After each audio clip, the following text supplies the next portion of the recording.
வந்து நிற்கிறோம் ஆண்டவரே. ஆண்டவரே, கர்த்தருடைய கிருபாசனத்தை நாங்கள் தைரியமாய் சேரும்படி எங்களுக்காக ஆட்டுக்குட்டியினுடைய ரத்தம், கிறிஸ்து என்கிற ஆட்டுக்குட்டியின் ரத்தம் எங்களுக்காக அடிக்கப்பட்டதற்காக நாங்கள் நன்றி சொல்லுகிறோம் ஆண்டவரே. இயேசு கிறிஸ்துவின் மூலமாய் பிதாவினிடத்திலும் பரலோக ராஜ்யத்திலும் சேரும்படியாய் இயேசு கிறிஸ்து நானே வழியும் சத்தியமும் ஜீவனமாய் இருக்கிறேன் என்று சொன்னது மூலம் அன்றரே உங்களுடைய வழியாய் அன்றரே பிதாவிடத்தில் கிட்டி சேரோம் ஆராதிக்கும் தேவனில் எங்களை தகுதிப்படுத்தினதற்காக நாங்கள் நன்றி சொல்லுகிறோம். கர்த்தர் காலை நேரத்தில் ஆராதனை பொறுப்படுத்த நடத்தபடி நாங்கள் வேண்டிக் கொள்கிறோம். கர்த்தருடைய பிரசன்னமும் கர்த்தருடைய வல்லமையும் கர்த்தருடைய கிருபையும் அபரிவிதமாக எங்களுடைய ஜனங்கள் மேலும் சபைகள் மேலும் இருப்பதாக என்று சொல்லி ஜெபிக்கிறோம். கர்த்தரை ஆராதித்து ஸ்தோத்திரம் பண்ணி துதிக்க ஒவ்வொரு இடங்களிலும் தேவனுடைய நாம மகிமைப்படுவதாக என்று சொல்லி எங்களை நாங்கள் உயர்த்தி நாங்கள் ஆராதிக்கிறோம். கர்த்தாவே சமூகத்தில் உடைய நாமம் மேலோங்கி உயர்த்தப்படபடி நாங்கள் ஜெபிக்கிறோம். கர்த்தர் இந்த காலை நேரத்தில் மகிமைப்படும்படி வேண்டிக் கொள்கிறோம். வருகிற பிள்ளைகளின் நேரத்தோடு பாதுகாப்போடு அழைத்து வரும் இயேசுவின் நாமத்தில் ஜெபம் கேட்கிறேன் நல்ல பிதாவே, ஆமென். நம்ம எல்லாருக்கும் நன்றாக தெரிந்த பாடல் ரெட் கலர் பாடல் புத்தகத்தில் 13வது பாடல். கர்த்தாவே தேவர்களில் உமக்கு பாடலியா, வானத்திலும் பூமியிலும் உமக்கு பாடல்.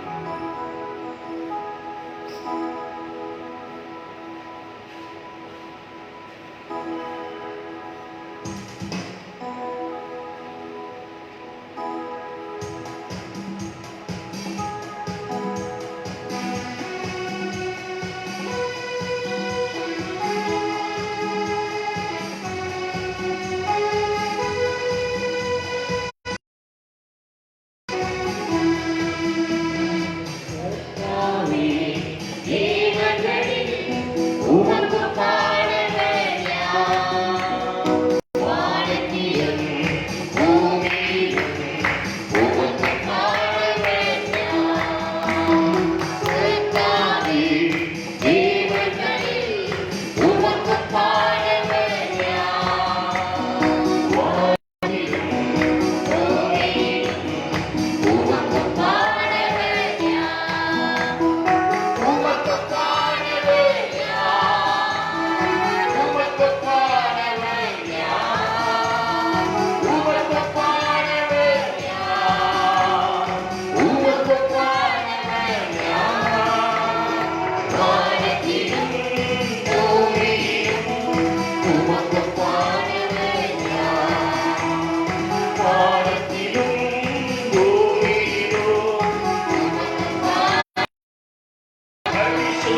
உமக்கு பாட கண்மலையை பிளந்து கண்மலையை பிளந்து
ஆண்டவருக்கு ஒப்பானவர் யார்? அல்லேலூயா.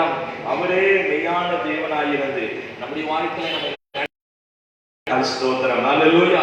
அவர் ஒருவர் தான் ஜீவனுள்ளவராய். ஆமென். அவர் ஒருவர் தான் அரியணையிலே வீற்றிருக்கிறவராய். அவர் ஒருவர் தான் வெற்றி சிறந்த ராஜாவாய் இந்த காலை நேரத்தில் நமக்கு முன்பாக இருக்கிறார். அல்லேலூயா.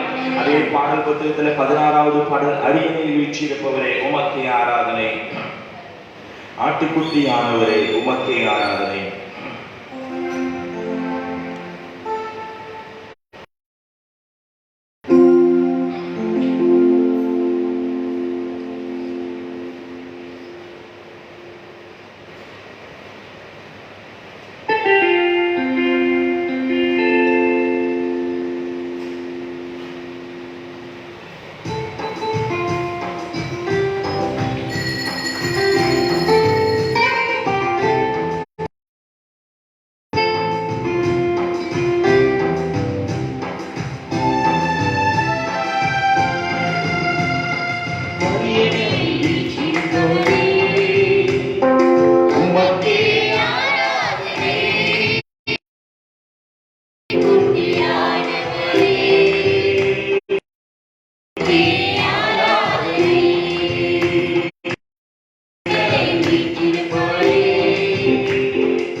சமூகத்துல அப்பாவை மகிமைப்படுத்த போறோம். ஹல்லேலூயா சொல்லுங்க.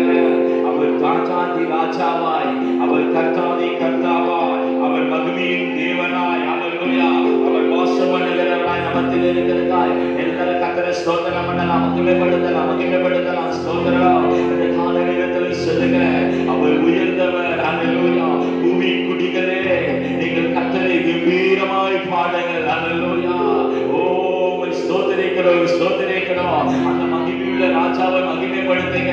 அந்த ஜெயம் கொண்ட இயேசு கிறிஸ்து சொல்லுகிறார், நான் ஜெயம் கொண்டு பிதாவினுடைய சிங்காசனத்தில் உட்கார்ந்தது போல ஜெயம் கொள்ளுகிற அவர் என்னுடைய சிங்காசனத்தில் உட்காரும்படி அருள் செய்வேன். சொல்லுங்க, அந்த ஜெயம் கொண்ட ராஜாவை மகிமைப்படுத்துங்க. ஹல்லேலூயா. உன்னை நேசிக்கிற இயேசு கிறிஸ்து உன்னை மகிமைப்படுத்துங்க. அந்த ஆண்டவரே, உன்னை நேசிக்கிற இயேசு கிறிஸ்து, நமக்காக ஜீவனை கொடுத்த இயேசுவுக்கு, நமக்காக ரத்தம் சிந்தின இயேசுவுக்காக, நமக்காக வாழ்வு கொடுத்த இயேசுவுக்காக விண்ணகத்தையும் திரைத்தலைகளையும் அதிகாரங்களை விட்டு இறங்கி வந்த ராஜாதி ராஜா நம்முடைய தேவன். அந்த ஆண்டவரை கொஞ்ச நேரம் மகிமைப்படுத்தலாமா? பரிசுத்தரே, தயாளரே,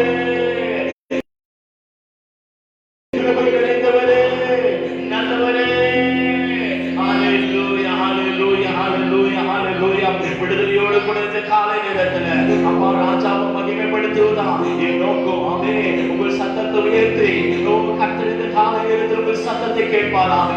கர்த்தர் இந்த காலை நேரத்தில் உடைய சத்தத்தை கேட்பாராக. உடைய துதியின் சத்தத்தை கர்த்தர் கேட்பாராக. உங்களுடைய துதியின் சத்தத்தை கர்த்தர் கேட்பாராக. கர்த்தரை நீங்க நன்றி செய்தவர் யார்? அவரை உயர்த்துவே, அவரை துதிப்பே, அவரை போற்றுவே.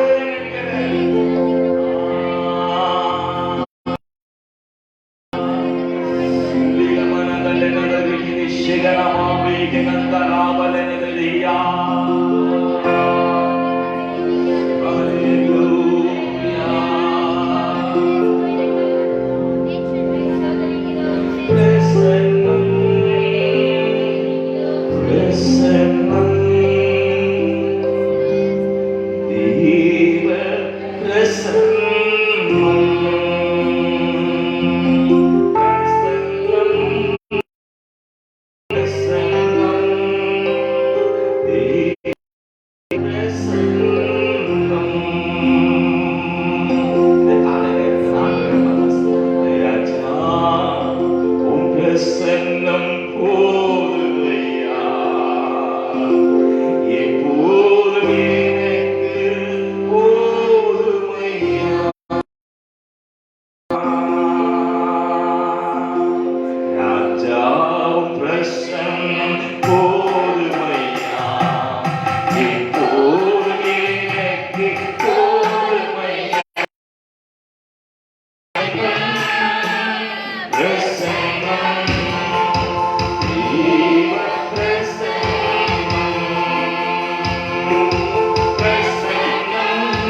கிருபை நினைக்கும் போதே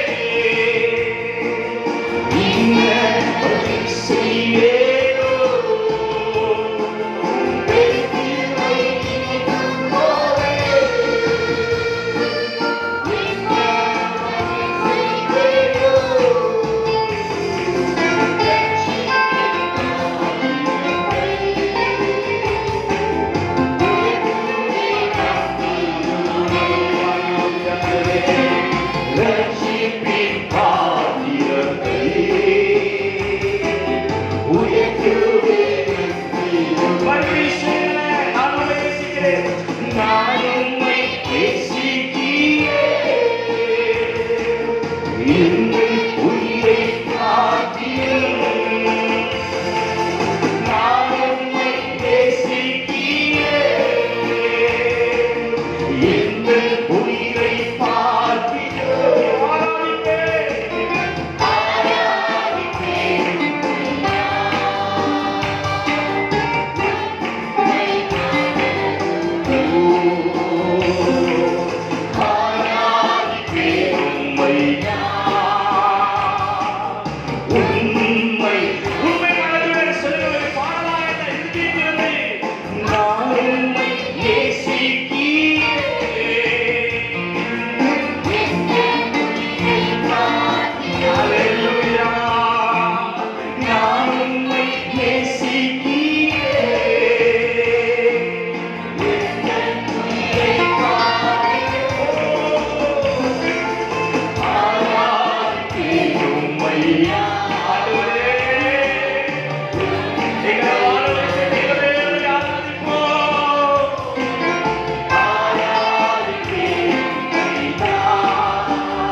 ஜீவனை கொடுத்திருக்கிறேன். உம்முடைய நாமத்துக்கு மகிமைக்கென்று எங்களை வாழ வைத்திருக்கிறேன். உம்முடைய நாமத்துக்கு மகிமைக்கென்று எங்களுக்கு உபதேசத்தை கொடுத்து, உம்முடைய நாமத்துக்கு மகிமைக்கென்று எங்களுக்கு ரத்தம் சிந்தி மீட்டெடுக்கிறேன்.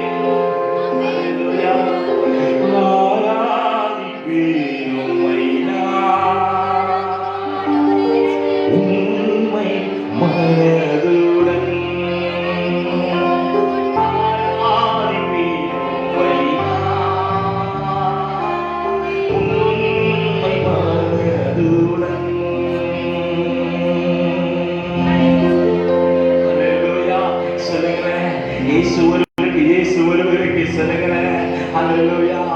நாமத்தின் மகிமையின் புகழ்ச்சிக்கென்று கர்த்தரை தெரிந்து கொண்டிருக்கிறார். ஹல்லேலூயா.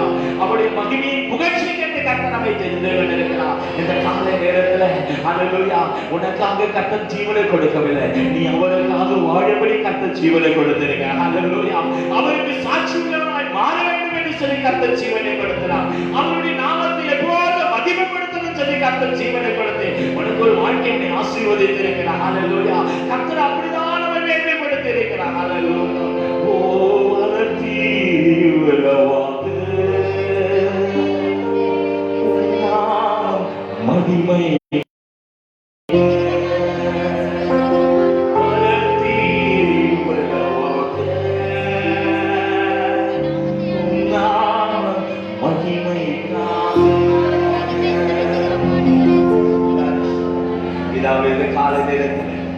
நீர்களுக்கு கொடுத்த கிருபையை, நீர்களுக்கு கொடுத்த ஆசீர்வாதத்தை, நீர்களுக்காக வாழ்கிறது ஆண்டவரே, நீர்களுக்கு கொடுத்த எல்லா பரிபூர்ணமான நன்மைகளை அல்லேலூயா இந்த காலை நேரத்தில் ஆண்டவரே உம்முடைய நாமத்தின் மகிமையினுடைய புகழ்ச்சிக்காக நாங்கள் செலுத்த கர்த்தர்களுக்கு கிருபை கொடுத்ததுக்காக ஸ்தோத்திரம். எங்களை தொடர்ந்து நடத்தும் இயேசு நாமத்தில் ஜெபம் கேட்கிறேன் ஜீவனுள்ள பிதாவே.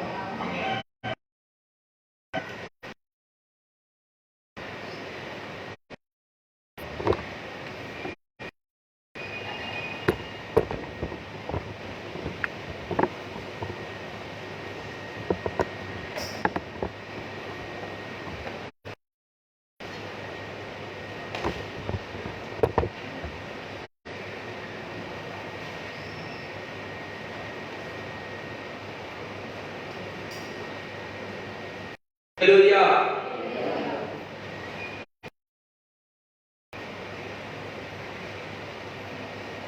கர்த்தருக்கு மகிமை உண்டாவதாக. இந்த காலையில கர்த்தராகிய இயேசு கிறிஸ்துவின் நாமத்தினால உங்களுக்கு வாழ்த்துக்கள்.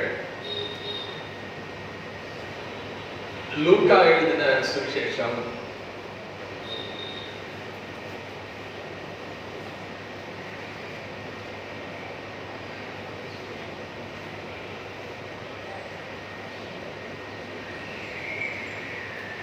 லூக்கா முதலாம் அதிகாரம் 1ஆம் அதிகாரத்துல வாசிக்கிறேன். 28 இருந்து 30ஆம் வசனம் முடிய 28, 29, 30.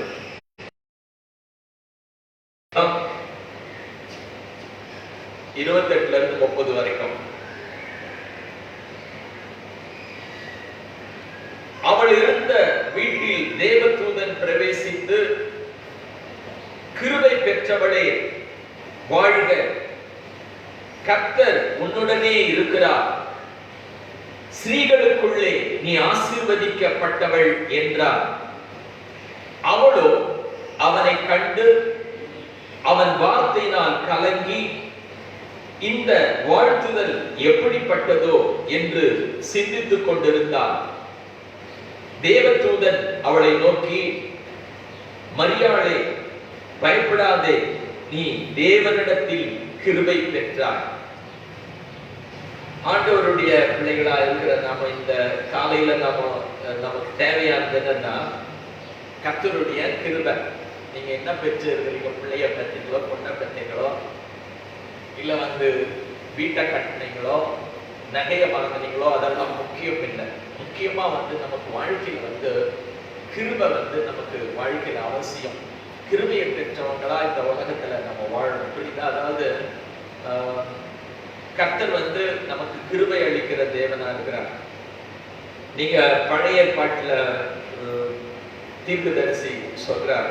அவர் வந்து என்ன எழுதியிருக்காருன்னா, எரேமியா 32ஆம் அதிகாரம், எரேமியா 32ஆம் அதிகாரத்துல 17, 18, 19, அதாவது 918வது பக்கம், 918வது பக்கம், 17, 18, 19 வாசிக்கலாம். வாசிக்கலாம். கர்த்தராகிய ஆண்டவரே, இதோ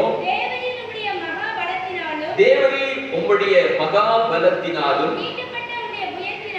நீட்டப்பட்ட உம்முடைய புயத்தினாலும் வானத்தையும் பூமியையும் உண்டாக்கினீர்.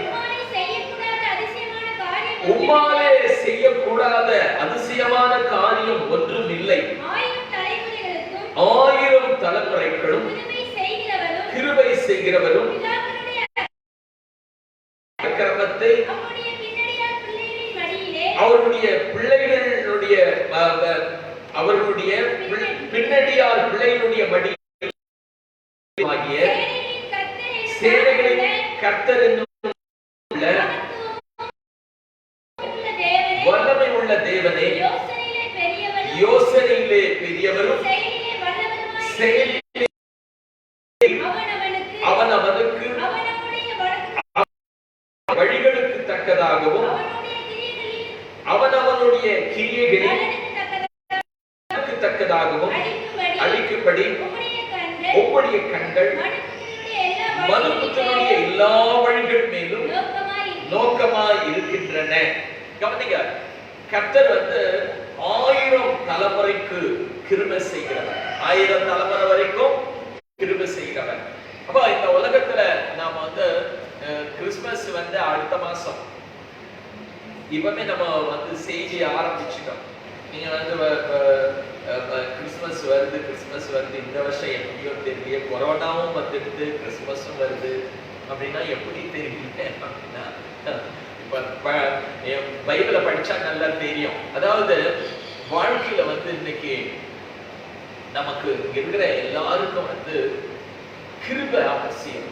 நீ வந்து சும்மானா ஒரு வாழ்க்கையை செய்து எந்த பிரயோஜனமும், படிச்சுட்டேன், சம்பாதிக்கிறேன், வேலை செய்யறேன், ஊழியம் செய்யறேன்னு கூட பிரயோஜனம் கிடையாது. கிருபை இல்லாம நம்முடைய வாழ்க்கையில வந்து கிருபை பெற்ற ஜனங்களாக இருந்தா தேவனால, நாம தேவ தூதர்களால, மற்றவங்களால மெச்சி கொள்ளப்படுவோம்.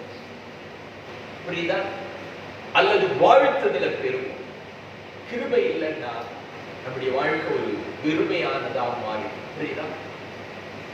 அதாவது இயேசு கிறிஸ்து சொன்னார், உப்பு சாரமற்று போனால் என்ன ஆகும்னா அது வெளியே கொட்டப்படுவதற்கும் மனுஷரால் மிதிக்கப்படுவதற்கும் ஒழிய வேறொன்றுக்கும் உதவாது.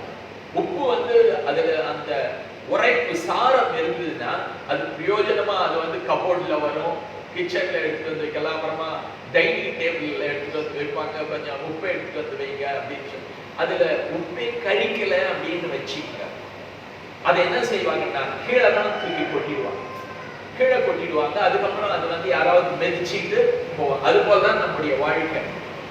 கிருபை இருந்ததுன்னா வாழ்த்துதல் பெறுவோம் மக்களிடத்துல. கிருபை இல்லைன்னா கீழே, அதாவது வீணா, அதாவது வேஸ்ட்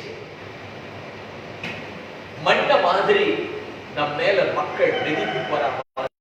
என்ன செய்யும் வரும். அதனால இங்க இருக்கிற எல்லாருக்கும் நமக்கு தெரியும், நான் ஊழியம் செய்யறேன்னா கிருபை இல்லாத இருந்தா நான் ஒரு ஒன்றுக்கும் உதவாதவனா நான் என்ன செய்வேன், மண்ண மாதிரி, உப்பு சாரமற்ற உப்பு போல. அதனால என் மேல மக்கள் தான் என்ன செய்வாங்க, மெதிச்சுட்டு போவாங்க. நீங்க அப்படி இருந்தா அதை மெதிச்சுட்டா அதுல மதிப்பு நமக்கு ஒண்ணும் இருக்கவே இருக்காது.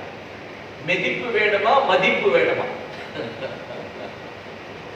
உங்களை மெதிக்கணுமா மதிக்கணுமா? நாம வந்து மதிக்கணும்னா நாம கிருபை பெற்றவளா இல்லையா சொல்லுங்க.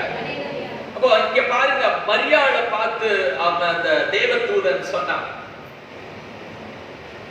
அவள் இருந்த வீட்டில தேவதூதன் 28ஆம் வசனத்துல, அவள் இருந்த வீட்டில் தேவதூதன் பிரவேசித்து கிருபை பெற்றவளே வாழ்க. கிருபை பெற்றவங்களை வந்து மக்கள் வந்து பரலோகத்திலிருந்து தூத வந்து வாழ்த்துறாங்க. வாழ்க. அதனால வாழ்த்துதல் சொல்றேன். அப்ப வந்து நீ கிருபை பெற்ற உனக்கு நான் வாழ்த்துதலை அறிவிக்க வந்திருக்கிறேன் அப்படின்னு. வாழ்த்துதல் கிடையாது, மதிப்பு கிடையாது, விதிப்பு மட்டும்தான் இருக்கும். நம்ம சட்டம் பண்ண மாட்டாங்க யாருமே. புரியுதா? அவன சும்மா அவன் என்ன பேசுறான், அவன் என்ன சும்மா பேசுறான், அவன் கதை தெரியாதா எனக்கு அப்படின்ட்டு போயிடுவான் நம்முடைய வாழ்க்கை. புரியுதா? அதனால நமக்கு மதிப்பு இருக்காது. நாம் இந்த உலகத்துல இருக்கும் போது கிருபை பெற்றவளா நாம வாழ்றது மரியாதைக்குரிய வாழ்க்கை, வாழ்த்துதலுக்குரிய வாழ்க்கை. நம்ம எது இல்லைனாலும் பரவாயில்ல, கிருபையை பெற்றுக் கொள்ள. அவர் 1000 தலைமுறை வரைக்கும் அவர் கிருபை செய்கிறவராக இருக்கிறார். கிருபை தேவனிடத்துல தாராளமா அவருடைய கிருபையை நாம எப்படியாயிலும் பெற்றுக்கொண்டு இந்த உலகத்துல கிருபை பெற்றவளா நாம இருக்கும் போது நமக்கு வாழ்த்துதல் வரும், மதிப்பு வரும். இல்லைன்னா நாம வந்து எல்லாரும் நம்ம வந்து என்ன செய்வாங்க, சாரமற்றவளா இருந்தா நம்மை விதித்து போடுவாங்க. கர்த்தராகிய இயேசு கிறிஸ்து இந்த உலகத்துல அவர் மேல கர்த்தருடைய கிருபை என்ன செய்தது இருந்தது. அவருடைய கிருபை உள்ள வார்த்தைகள் அவர் வாயிலிருந்து என்ன செய்தது. இப்படிப்பட்ட தேவ குமாரனுக்கு நாம பிள்ளைகளா அவரை பின்பற்றி நடக்கிறவங்களா அந்த கிருபை இல்லாத வாழ்க்கை நீ என்ன சொன்னாலும் எடுபடவே எடுபடாது. நீ என்ன பேசினாலும், நீ என்ன போட்டுக்கிட்டு இருந்தாலும் எடுபடவே. என்ன சேலை கட்டி இருந்த, என்ன நகையை போட்டு இருந்த, என்ன பட்டம் வாங்கி இருந்த, வாழ்க்கை எடுபடவே எடுபடாது. வாழ்த்துதல் நமக்கு வரவே வராது. நீ கிருபை பெற்றுட்டீன்னா, கிருபை நீ பெற்ற மகனா இருந்தேன்னா உன்னை கோயில் கட்டி கூப்பிடுவாங்க.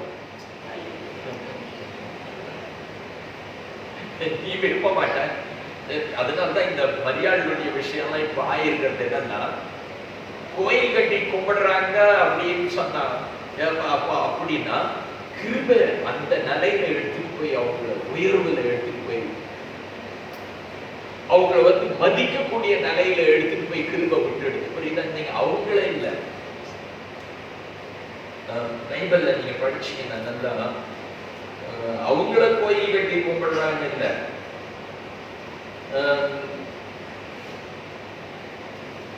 அப்போஸ்தலர் நடவடிக்கைகள் 4 அதிகாரம் 33 வசனம். கர்த்தராகிய இயேசுவின் உயிர்த்தெழுதலை குறித்து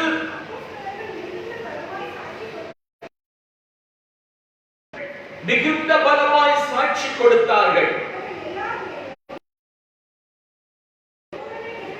பூரண கிருபை உண்டாயிருந்தது.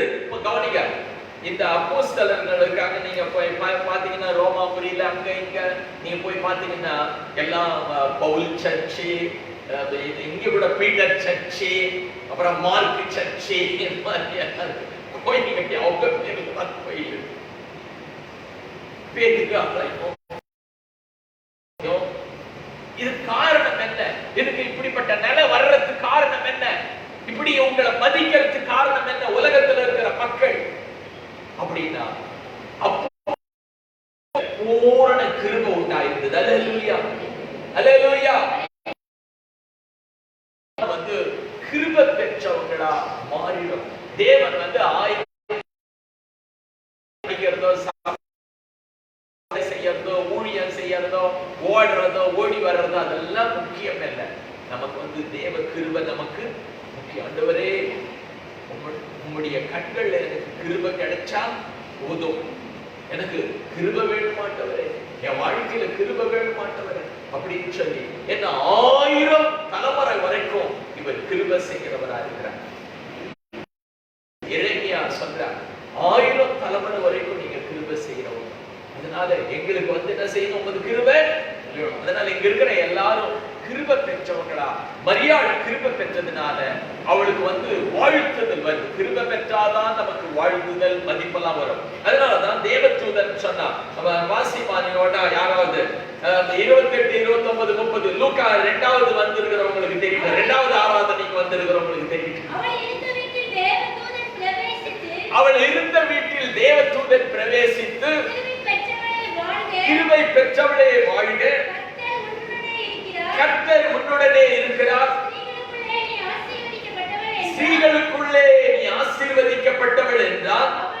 அவளோ அவனை கண்டு அவன் வார்த்தையினால் கலங்கி இந்த வாழ்த்துதல் எப்படிப்பட்டதோ என்று சிந்தித்துக் கொண்டிருந்தார். தேவதூதன் அவளை நோக்கி, மரியாளே, பயப்படாதே, நீ தேவனிடத்தில் கிருபை பெற்றாய். அல்லேலூயா. கிருபை நீ எங்க இருந்து பெற்ற? அதனால வேற யாருன்னா அதாவது மக்கள் நமக்கு அளிக்கிற கிருபை நமக்கு மேலானதா. நம்ம கூட எல்லாரும் சில பேர் கிருபை கொடுக்கலாம். அதாவது தகுதி இல்லாத நம்ம கிட்ட பழகலாம், தகுதி இல்லாத நம்ம கிட்ட பொண்ணை கொடுக்கலாம், பையனை கொடுக்கலாம், எதனா பண்ணுவாங்க. தகுதி இல்லாதான் கிருபைன்றது. அவங்களுக்கு தகுதி இருக்காது, நம்ம கூட சம்பந்தப்பட்ட தகுதி இருக்காது. சரி போட்டோம் எப்படியோ இருக்கிறாங்க, சரி அந்த குடும்பத்துல நம்ம பொண்ணை எடுப்போம். தகுதி இல்லைன்றத பார்த்துட்டு சில பேர் செய்வாங்க. அவங்க வருமானம் இருக்காது, ஏழை பொண்ணா இருப்பாங்க. சரி பரவாயில்ல, இருக்கட்டும், பரவாயில்ல, அவன் ஏழை பொண்ணா இருக்கிறதுனால பரவாயில்ல, வசதி படைச்சவங்க அப்படி. அது மாதிரி மக்கள் கிருபை அளிக்கிறாங்க. புரியுதா? அவன் பரவாயில்ல, இருக்கட்டும். மோசமான ஒரு ஆளா இருப்பான் முதலாளி, சரி பரவாயில்ல, இருக்கட்டும், அவன் இருக்கட்டும். ஒரு கெட்ட போனா இருக்குது, பரவாயில்ல. அப்போ இதெல்லாம் மனுஷர் அளிக்கிற கிருபை, மக்கள் அளிக்கிற. நான் கிருபை அளிக்க முடியும், நீங்க எனக்கு கிருபை அளிக்க முடியும், பரவாயில்ல. அவர் பாவம், போட்டோம். அவரு நமக்கு பாஸ்டா இருந்து போட்டோம், பாவம், பரவாயில்ல. அவரு வேணாம், தள்ள வேணாம், தொத்த வேணாம், ஒரே பக்கத்துல உட்காராதீங்கப்பா பசங்களா, தள்ளி உட்காருங்க, இடைவெளி வேணும். இடைவெளிக்காக தான் சமவெளி போட்டிருக்குது. சேர்ல இங்க இருப்பார், உட்காருங்க, இங்க இடம் இவ்வளவு இருக்கு, யாராவது உட்காருங்க. சகோதரிங்க கூட உட்காரலாமா, இங்க இடம் இருக்குமா, நெரிச்சுக்கிட்டு உட்காராதீங்க. யாருன்னா வெளியில இருந்து பார்த்தா கூட இதெல்லாம் சொல்லுவாங்க, போயிட்டு 4 பேர்கிட்ட, இங்க உள்ள உட்காருங்க, இந்த பக்கம் இடம் இருப்பாரு, இங்கெல்லாம் சேர் இருக்கு பாருங்க, நீங்கெல்லாம் பாருங்க, கொஞ்சம் காமிங்க, கூப்பிட்டு காமிப்பாங்க இடம் இருக்கு. ஏன்னா எங்க ஃப்ரெண்டு சாம் வந்திருக்கிறான் பாரு, அவனை கூட உள்ள போய், அவன் முன்ன இருக்க வேண்டியவன்.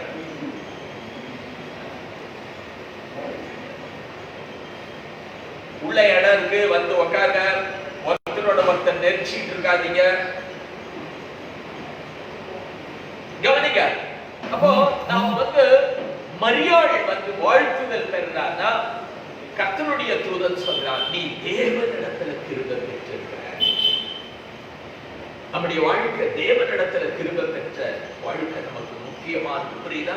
அதனாலதான் நான் சொன்னேன், அப்போஸ்தலர்கள் மேலெல்லாம் பூரண கிருபை உண்டாயிருந்தது. அதனால அவங்க கனத்துக்குரிய அவங்க பேர்ல ஒரு சர்ச்சை ஆரம்பிட்டாங்க, சபையை ஆரம்பிச்சுட்டாங்க.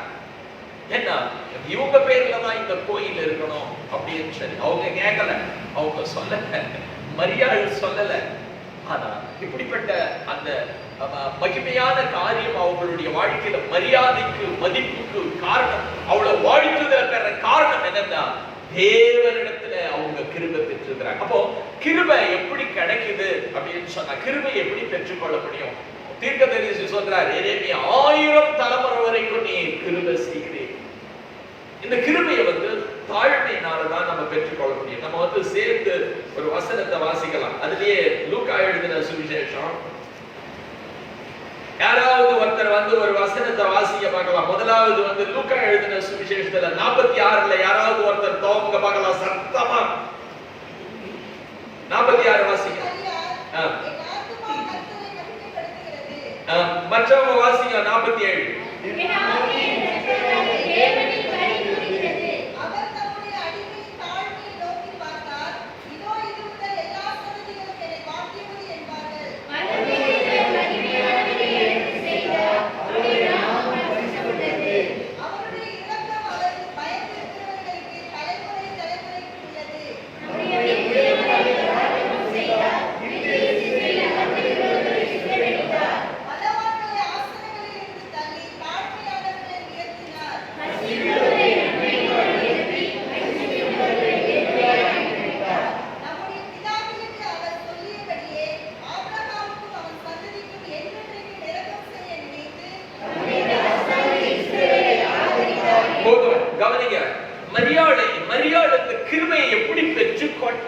அப்படின்றதுதான் முக்கியம். கிருபை எப்படி கிடைக்குது அப்படின்னு சொன்னா, அவளே வாயிலிருந்து அறிக்கையிடுறான். அடிமையின் தாழ்மையை தேவன் பார்த்தார். அடிமையின் தாழ்மையை அவ மனத்தாழ்மை உள்ளவளா இருந்திருக்கிறார். அதனாலதான் இதுல அவ எழுதும் போது நீங்க 48ல தம்முடைய அடிமையின் தாழ்மையை நோக்கி பார்த்தார். இதோ இது முதல் எல்லா சந்ததிகளும் என்னை பாக்கியவதி என்பார்கள். எங்கிட்ட என்னத்தை பார்த்தார் கர்த்தர்? தேவன் எங்கிட்ட என்ன பார்த்தார்? எங்கிட்ட அழக பார்த்தாரா? என் சொத்தை பார்த்தாரா? என் படிப்பை பார்த்தாரா? என் தொழிலை பார்த்தாரா? என் ஊழியத்தை பார்த்தாரா? அப்படி அல்ல, என்னுடைய தாழ்மையை அவர் பார்த்தார். கிருபை எப்படி கிடைக்கும்? உன்னுடைய படிப்புனால, உன்னுடைய பணத்தினால, உன்னுடைய செல்வாக்குனால, உன்னுடைய ஆணவத்தினாலையும் கிருபை பெற முடியாது.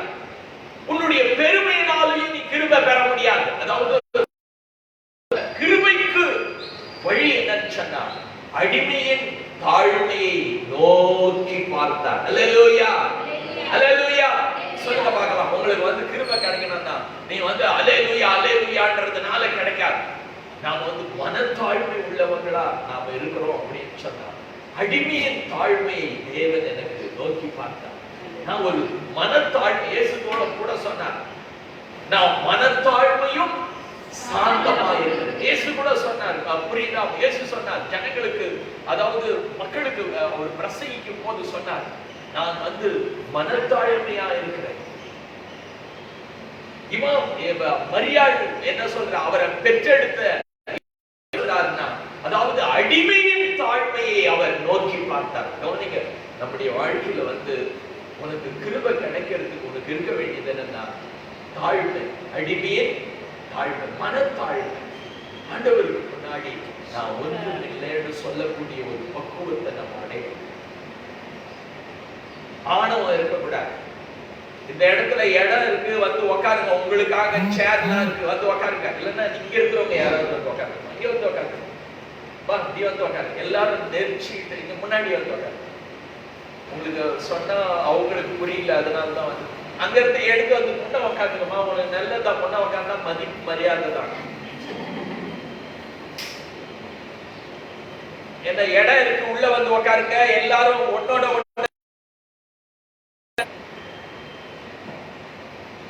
பக்கத்துல இடைவெளி விடணும்னு சொல்றாங்க. யாராவது பார்த்தா போய் நாமே பார்த்தாலும் கூட, இப்ப என்ன பார்த்தா மாஸ்க் போடாத அவர் பேசிட்டு இருக்கிறாருன்னு சொல்லிட்டு சொல்லுவாங்க. எல்லாம் அதை பண்றோம், இதை பண்றோம். அதனால நீங்க ஒரு ஒழுங்கா எல்லாம் பண்ணணும். நம்ம சபையில இருக்கிறவங்களாவது அப்போஸ்தலர் சபையில பரவாயில்ல, இடைவெளி விட்டு உட்காடுறாங்க, எங்கேயோ என்ன பண்றாங்கன்னாலும் நல்லா நடக்கிறாங்கன்ற ஒரு பேராவது எடுக்கும். ஒழுங்குபடுத்துறது தான் நமக்கு பெரிய இஸ்ரவேல் ஜனங்கள். அவங்க எப்படிமா? இஸ்ரவேல் ஜனங்க பைபிள் படிச்சீங்களா? சொல்லுங்க, இஸ்ரவேல் ஜனங்க எப்படிப்பட்டவங்க? அவங்க வணங்கா கழுத்து உள்ளவங்க. அதாவது இஸ்ரவேல் மக்கள் சொல்ற பேச்சே கேட்க மாட்டாங்க. அவர் கர்த்தரே சொன்னார், அது ஜனங்களா வணங்கா கழுத்துள்ள ஜனங்கள். கர்த்தர் தம்முடைய பிள்ளைகளை பத்தி அப்படி புகழ்ந்து பேசுறார். அவர் பேசுறத பார்த்தா, கர்த்தர் பேசுறத பார்த்தா, நாம நம்முடைய பிள்ளைங்களை, எங்க பையன் படிக்கிறான், அப்படி பண்றான், அவன் எவ்வளவு சம்பாதிக்கிறான், அவன் நீங்க சாட்சி கொடுக்கும் போது உங்க பையங்களை பார்த்து, பிள்ளைங்களை பார்த்து நல்லா சாட்சி கொடுப்பீங்க. ஆனா கர்த்தர் தன்னுடைய ஜனங்களை பத்தி, தன்னுடைய பிள்ளைகளை பத்தி அவர் சொல்லும் போது ஏசாயா தீர்க்கதரிசியுடைய புஸ்தகம் 1ஆம் அதிகாரம் என்ன அவர் என்ன சொல்றாருன்றதை பார்க்கலாம். 2ஆம் வசனம், ஏசாயா 1 அதிகாரம் 1, 2, 3 வாசிங்க. வானங்களே கேளுங்கள், பூமியே செவிக்கொடு. கர்த்தர் பேசுகிறார். நான் பிள்ளைகளை வளர்த்து ஆதரித்தேன், அவர்களோ எனக்கு விரோதமாய் கலகம் பண்ணினார்கள்.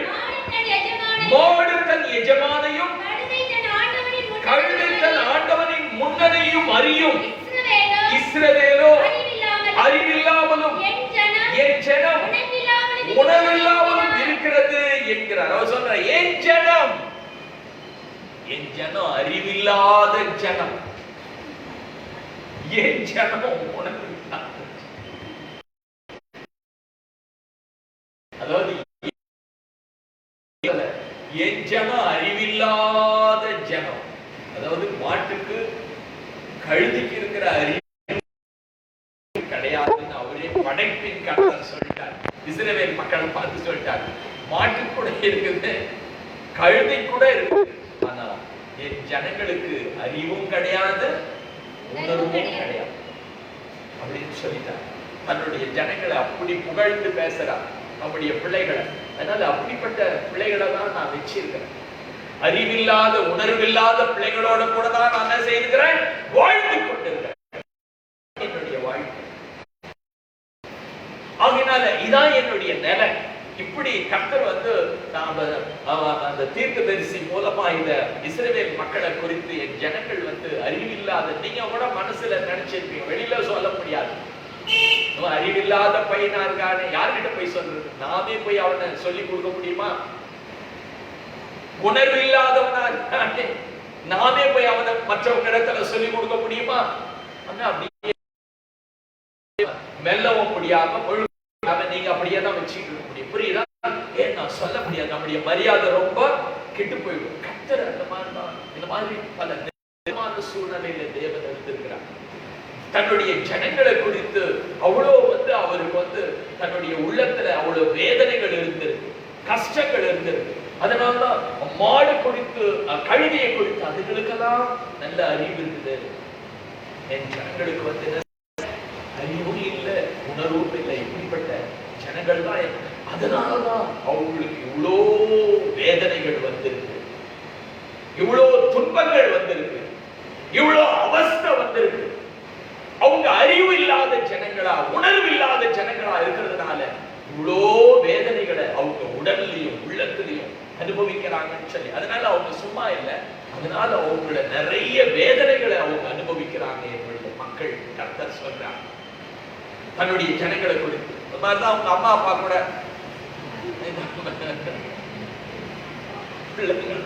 பிள்ளைகளை பெற்று எடுத்தேன், சொல்ற பேச்சை கேக்குதா, ஏட்டிக்கு போட்டி பேசுறா, நான் ஒண்ணு சொன்னா அவ ஒண்ணு சொல்றா. அதனால அவ நல்லா இல்லாத இருக்கிறான். அவளுக்கு சுகம் இல்லை, ஆரோக்கியம் இல்லை, ஆசீர்வாதம் இல்லை, அவளுக்கு கிருபை இல்லை. அப்படிதான் வந்து சொல்லுவாங்க. பெற்றோர் கூட அப்படிதான் சொல்லுவாங்க, சொன்ன பேச்சு கேட்க மாட்டேங்கிறான், இப்படி பண்றான், அதனால அவனுக்கு என்ன செய்யல, கிருபை இல்லை, அவன் ஆரோக்கியமா இல்லை, அவன் வாழ்க்கையில முன்னேற்றம் இல்லை. என்னுடைய பிள்ளைகள், என்னுடைய ஜனங்கள் அறிவில்லாமல் உணர்வில்லாமல் அவங்க அழிந்து கொண்டிருக்கிறாங்க அப்படின்னு கர்த்தர் தன்னுடைய ஜனங்களை குறித்து. அறிவில்லாமல் உணர்வில்லாத இருக்கிற ஜனங்கள் அழிவார்கள். ஆசீர்வாதம் அவர்கள் வாழ்க்கையில் இருக்காது, கிருபை அவர்கள் வாழ்க்கையில் இருக்காது, முன்னேற்றம் அவர்கள் வாழ்க்கையில் இருக்காது, உயர்வு அவங்க வாழ்க்கையில் இருக்காது, அழிவு மட்டும்தான் அவங்களுக்கு இருக்கும். புரியுதா? ஆண்டவர் வந்து தன்னுடைய ஜனங்களை குறித்து நொந்து கொள்றாரு. இருக்காங்க, நான் என்ன பண்றேன் அப்படின்னு சொல்லி. அருமையான சகோதரனே சகோதரியே, நாம் அங்க இருக்கிற எல்லாரும் வந்து கிருபை பெற்றவங்களா மரியாதை போல இருக்கணும். கிருபை பெற்றவளே நீ தேவனிடத்துல கிருபை பெற்ற. அதனால மரியாள் அந்த கிருபைக்கு காரணத்தை என்ன சொல்றாருன்னா, அடிமையின் தாழ்மையை தேவன் நோக்கி பார்த்தார். அல்லேலூயா சொல்லுங்க. நான் ஒரு அடிமை, நான் ஒரு தாழ்மையானவள், என்னுடைய மனத்தாழ்மை, நான் ஒரு அடிமையா இருக்கிற என்னை கர்த்தர் நோக்கி பார்த்து, தேவன் என்னை நோக்கி பார்த்து எனக்கு எல்லாரும் பாக்கியவதி என்று சொல்லக்கூடிய அளவுக்கு எனக்கு அவர் கிருபை அளிச்சிருக்கிறார். அல்லேலூயா, அல்லேலூயா, அல்லேலூயா. அதனால நீங்க வந்து ஆண்டவர் போல கர்த்தராகிய இயேசு சொன்னார், நான் சாந்தமும் மனத்தாழ்மையுமா இருக்கிறேன் அப்படின்னு சொல்லி. நம்முடைய வாழ்க்கையில நம்ம குணத்தை மாத்திக்கணும். புரியுதா? நமக்கு இந்த உலகத்துல கிருபை அவசியம். உனக்கு கிருபை வந்து அழிச்சுட்டே இருப்பார். எவன் மேல நான் கிருபையா இருக்கு சித்தமா இருக்கிறேனோ அவன் மேல கிருபை. அப்போ தாழ்மை உள்ளவனுக்கு அவர் கிருபை அளிக்கிறார். நாம் என்ன செய்யணும்னா அந்த தாழ்மை தான் அந்த ஆசீர்வாதங்களை பெற்றுக்கொள்ற அந்த தன்மை. புரியுதா? தாழ்மை பெருமை இல்லாதபடி. பெருமை உள்ளவனுக்கு தேவன் எதிர்த்து இருக்கிறார். இப்போ அடிமையின் தாழ்மைகளை அவர் கண்ணோக்கி பார்க்கிறார். தாழ்மைகளுக்கு அவர் கிருபை அளிக்கிறார். தாழ்மையானவர்களுக்கு அவர் இரக்கத்தை செய்கிறார். அதனால் அவங்களுடைய வாழ்க்கையில ஒரு பெருக்கமும் ஆசீர்வாதமும் எல்லாம் முன்னேற்றம் வருது. இங்க இருக்கிறவங்கலாம் நானுன்னு பெருமையா எல்லாம் அழுத்திக்காதீங்க. இப்படிதான் சபையில நான் யார் தெரியுமா? தெரியும். கிருபை இல்லாதவன், கிருபை பெறாதவன். நான் யார் தெரியுமா? தெரியும் எனக்கு. நீ கிருபை இல்லாதவன், கிருபையை பெறாதவன், வெறும் மண்ணு, சாரம் இல்லாத உப்பு, மனுஷரால் மிதிக்கப்படுகிறவன். நான் யார் தெரியுமான்னா நீங்க சொல்லணும். அப்படியே நான் யாருக்கு தெரியுமான்னா நீங்க சொல்ல. நாம தெரியுது. நீ யாருக்கு? கிருபை பெறாதவன், வெறுமையானவன். புரியுதா? ஏன்னா அந்த பேச்சில இருந்தா நம்ம அவங்கள பிடிக்கணும். நான் யார் தெரியுமான்னா அப்பனா அவங்களுக்கு பெருமை வந்துருச்சுன்னு அர்த்தம். புரியுதா? நான் யார் தெரியுமா? அவங்க கேட்டுப்பாரு நான் யாருன்னு. அப்படின்னா நான் யாருன்னா அவன் நானுன்னு சொல்லும் போதே நீ தெரிஞ்சுக்கணும். கிருபை பெறாதவள் நானுன்னு சொல்லிட்டான். நான் ஒன்றும் இல்லைன்னு சொன்னான்னா நான் ஒன்றும் இல்லை. அல்லது நான் தாழ்மை உள்ளவன். இயேசு சொல்றார் நான் யார் தெரியுமா சொல்லல. அதனால நான் சாந்தமும் மனத்தாழ்மையுமா இருக்கிறேன். அல்லேலூயா சொல்லுங்க. எப்படி பேசுறாரு கர்த்தர்ன்றதை இப்படிப்பட்ட உயர்வுக்கு சரித்திரத்தை பிரிக்கிறதுக்கு காரணம் என்ன? இப்படிப்பட்ட மகிமையான உயிர் தெழுதலுக்கு காரணம் என்ன? இப்படி நன்மை செய்கிறவராய் இவர் சுற்றி திரிகிறதுக்கு காரணம் என்ன? அவருடைய கையினாலே இவ்வளவு பெரிய வல்லமையான காரியங்கள் நடந்ததுக்கு காரணம் என்ன? அவருடைய வாயிலிருந்து கிருபை உள்ள வார்த்தைகள் புறப்பட்டதுக்கு காரணம் என்ன? இன்னும் கூட அவர் பேசின சத்தியங்கள் அறிந்து கொள்ள படிப்பாளிகள் ஞானிகள் அறிந்து கொள்ள முடியாத அளவுக்கு இருக்கிற எவ்வளவு சத்தியங்களை பேசி இருக்கிறாரே கர்த்தராகிய இயேசு. காரணம் என்ன அப்படின்னு சொன்னா அவர் மனத்தாழ்மை உள்ளவர். அல்லேலூயா. அதனால தேவனிடத்திலிருந்து அதிகமான கிருபையை அவர் பெற்றிருக்கிறார். தேவனுடைய கிருபை அவர் மேல என்ன செய்திருக்கு? இருந்திருக்கு. அதனாலதான் நமக்கு ஆண்டவராக இருக்கிறார். நமக்கு மட்டுமல்ல, உலகத்துல ஆகினால எல்லா மக்களுக்கும் அவரை விசுவாசிக்கிறவர்களுக்கு எல்லாருக்கும் அவருக்கு ஆண்டவராக இருந்து அவர்களை போஷித்து நடத்துகிறார். சுகம் கொடுத்து பலம் கொடுத்து தேவைகளை சந்தித்து அவர் இந்த பூமிக்கு மட்டுமல்ல பரலோகத்தில் இருக்கிற தூதர்களுக்கு அவர் ஆண்டவராக இருக்கிறார். சர்வ சேனைகளுக்கு ஆண்டவராக இருக்கிறார். ஆகினால வானோர் பூதலத்தோர் பூமியின் கீழானுடைய முழங்கால்கள் யாவும் முழங்கும்படிக்கு தேவன் அவருக்கு உயர்வை கொடுத்திருக்கிறார். அல்லேலூயா. இவ்வளவு பெரிய அந்த கர்த்தருக்கு இப்படிப்பட்ட புகழ்ச்சி எல்லாம் வர்றதுக்கு காரணம் அவர் தாழ்மை உள்ளவர், மனத்தாழ்மை உள்ளவர்.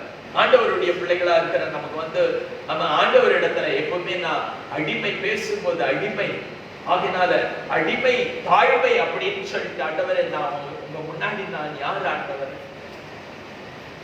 உங்க முன்னாடி நான் ஒன்றுமில்லை. உங்க முன்னாடி யார்? ஆகினால நான் மண் மாதிரி. மண் என்று அவர் என்ன செய்யறார்? நம்மை நினைவு. நீ மண்ணா இருந்தா என்ன செய்வ அப்படின்னு சொன்னா மண்ணு என்ன செய்யும்னா கொயவன் இடத்துல தன்னை என்ன செய்யும்? அர்ப்பணிக்கும். மண்ணே தன்னால ஒரு பாத்திரமா மாற முடியாது. அதனாலதான் கர்த்தர் இஸ்ரவேல் மக்களை குறித்து சொல்லும் போது சொல்றார் நான் கொயவன், நீங்க யாரு? களிமண். அப்போ நாம மண்ணுன்னு அவர்கிட்ட எடுத்துட்டு போய் நாம அர்ப்பணிச்சோமானா நாம ஒரு பாத்திரமா அவர் உருவாக்கிடுவார். அல்லேலூயா. நீங்க தான் மண்ணன் தெரியும். நான் மண்ண ஆண்டவரே, நீங்க கொயவன். அப்போ உங்க கையில மட்டும் நான் இருந்தேன்னா, உங்க கையில நான் மண்ணா இருந்தேன்னா, உங்க கையில நான் மண்ணா உங்களுடைய வடிவ அமைப்புக்கு நீங்க வணைக்கிறதுக்கு நான் ஒப்பு கொடுத்து இருந்தேன்னா என்ன ஒரு பாத்திரமாய் நீங்க மாற்றிருவீங்க. அல்லேலூயா. என்னை ஒரு பொருளாய் நீங்க மாற்றிருவீங்க, ஒரு பிரயோஜனமாய் என்னை மாற்றிருவீங்க. அப்படி அந்த மண்ணுகளை எல்லாம் பாத்திரமாக்கிதான் கர்த்தர் அநேகருக்கு ஆசீர்வாதமானவர்களா நம்ம வழி நடத்துறாங்க. அல்லேலூயா. உள்ள வாங்க, இடம் இருக்குது. சகோதரி உள்ள வாங்க, வருக வருக.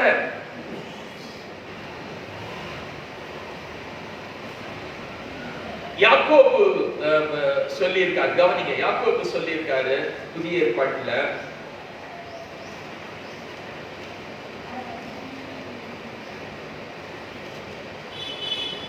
4:6 வாசிங்க. யாக்கோபு அவர் அதிகமான கிருபையை அளிக்கிறாரே, ஆதலால் இருக்கிறார். தாழ்மை உள்ளவர்களுக்கோ கிருபை அளிக்கிறார் என்று சொல்லி இருக்கிறார். அப்போ தாழ்மை உள்ளவர்களுக்கு கிருபை அளிக்கிறார். அதாவது இன்னைக்கு நம்ம சாராம்சம் என்னன்னா, இந்த உலகத்துல நம்ம வாழும்போது பரிசுத்தவான்களால தேவனால நாம் வாழ்க்கப்பட்டவர்களா நம்முடைய வாழ்க்கை என்ன செய்யணும் இருக்கணும். மரியாளுக்கு இந்த பூமியில வாழ்ந்தா, ஆனா கர்த்தருடைய தூதன் வந்து அவளை வாழ்த்தினார். அதாவது வாழ்த்துதல் பெற்றவர்களா இந்த உலகத்துல நம்ம வாழணும். புரியுதா? அவனா அவளா அப்படின்னு நம்ம வாழ கூடாது. மற்றவங்க வந்து வாழ்த்துற அளவுக்கு நம்முடைய வாழ்க்கை, அந்த பிள்ளைய பார்த்து வாழ்கிறோமா, நல்லா இருப்போமா, உன்னுடைய பேச்சு உன்னுடைய நடக்க நல்லா இருக்கும், சகோதரனை பார்த்து நீங்க நல்லா இருப்பீங்க, புரியுதா? அப்படிப்பட்ட குணம் உங்களுக்கு, நீங்க நல்லா இருக்கணும். அதனால அப்படி வாழ்த்துதல் பெற்றவங்களா இந்த உலகத்துல என்ன, நீ வந்து மற்றவங்களுக்கு வேதனையா, மற்றவங்களுக்கு பாரமா, மற்றவங்களுக்கு தொல்லையா, நம்ம மற்றவங்களுக்கு நம்ம வந்து வாழ்க்கையில எந்த பிரயோஜனம் மற்றவங்களா இருக்கக்கூடாது. அப்ப வந்து நம்ம பார்த்து நீங்க வாழ, நீங்க வாழும். அதனால்தான் மரியாதை பார்த்து அந்த கன்னிகையை பார்த்து தேவதூதன் சொன்னார். என்ன சொன்னாருன்னா, கிருபை பெற்றவளே நீ வாழ, நீ வாழணுமா, நீ தேவனிடத்துல கிருபை பெற்றிருக்கிற, நீ வாழணும், நீ நல்லா வாழணும், உன் வாழ்க்கை நல்ல வாழ்க்கையா இருக்கணும், உன்னுடைய எதிர்காலம் நல்லதா இருக்கும், கிருபை பெற்றவளே நீ வாழ்கன்னு சொல்லி அவரை வாழ்த்துறதுக்கு காரணம் என்னன்னா, அவளுடைய தாழ்மைக்கு. இந்த மாதிரி நம்மளை பார்த்தா யாராவது நீங்க நல்லா இருக்கணும், நீங்க நல்லா இருக்கணும் அப்படி சொல்லாதீங்க. ஏன்னா உங்களால எவ்வளவு நன்மை இருக்கு, எங்களுக்கு இருக்கு. அதனால உங்களால எங்களுக்கு நன்மை இருக்கு, உங்களால எங்களுக்கு வாழ்க்கையில வந்து நீங்க வந்து ஒரு எங்களுக்கு ஒரு ஆசீர்வாதமா இருக்கிறீங்க, தாயோ தகப்பனோ. அப்படிப்பட்ட நிலையில நம்ம வந்து வாழ்க்கக்கூடிய அளவுக்கு நம்ம வாழ்க்கை அமையணும்ன்றது தான் இன்னைக்கு முக்கியமான. சபைக்கு வந்துட்டு நான் போறாது, நம்மளை பார்த்து மக்கள் வந்து இவன் மனுஷனா, இவன் ஒரு மனுஷியா, அவங்களுக்கே கண்ணுக்கே தெரியல, இவங்களை பார்த்தா என்ன இவன் மனுஷனா மனுஷியா அப்படின்னா, அதாவது அவங்க வந்து சந்தேகப்படுற அளவுக்கு இருக்குதுன்னா நம்மளை வாழ்றதுக்கு விரும்புவாங்களான்றத பார்த்து. அப்படி சந்தேகப்படுற அளவுக்கு நாம இருக்கிறோமா இன்னைக்கு வந்து அப்படிப்பட்ட தன்மை இருக்கக்கூடாது. அதாவது சபையில இருக்கிற பரிசுத்தவான்கள்லாம் வந்து எப்படி தங்களுடைய வாழ்க்கையில வந்து பேர் எடுத்திருக்கிறாங்கன்றத பாருங்க. இவர் எழுதுறார் 3 யோவான்ல பாத்தீங்கன்னா எழுதுறார் 1-2 வாசிக்க பார்க்கலாம். 3 யோவான் 1-2. பிரியமானவனே உன் ஆத்துமா வாழ்கிறது போல இனி எல்லாவற்றிலும் வாழ்ந்து சுகமாயிருக்கும்படி வேண்டுகிறேன். மூப்பனாகிய நான் சத்தியத்தின்படி நேசிக்கிற பிரியமான காயுவுக்கு எழுதுகிறதாவது, காயுவுக்கு இவர் சொல்றார், காயுவுக்கு சொல்றாரு, உன் ஆத்துமா வாழ்கிறது போல நீ என்ன செய்யணும், எல்லாவற்றிலும். யோவான் எழுதுறார், அப்போஸ்தலன் எழுதுறார், இவங்கெல்லாம் ஆசீர்வதிக்கப்பட்டவங்க, கிருபை பெற்றவங்க. கிருபை பெற்றவங்க வந்து இந்த அப்போஸ்தலன் வந்து அவனை வாழ்த்துறான். என்ன செய்யறாருன்னா, உன் ஆத்துமா வாழ்கிறது போல எல்லாவற்றிலும் வாழ்ந்து என்ன செய்யணும், சுகமாயிருக்கும்படி நான் வேண்டும். நல்லா இருக்கணும் பாரு, நல்லா இருக்கணும்.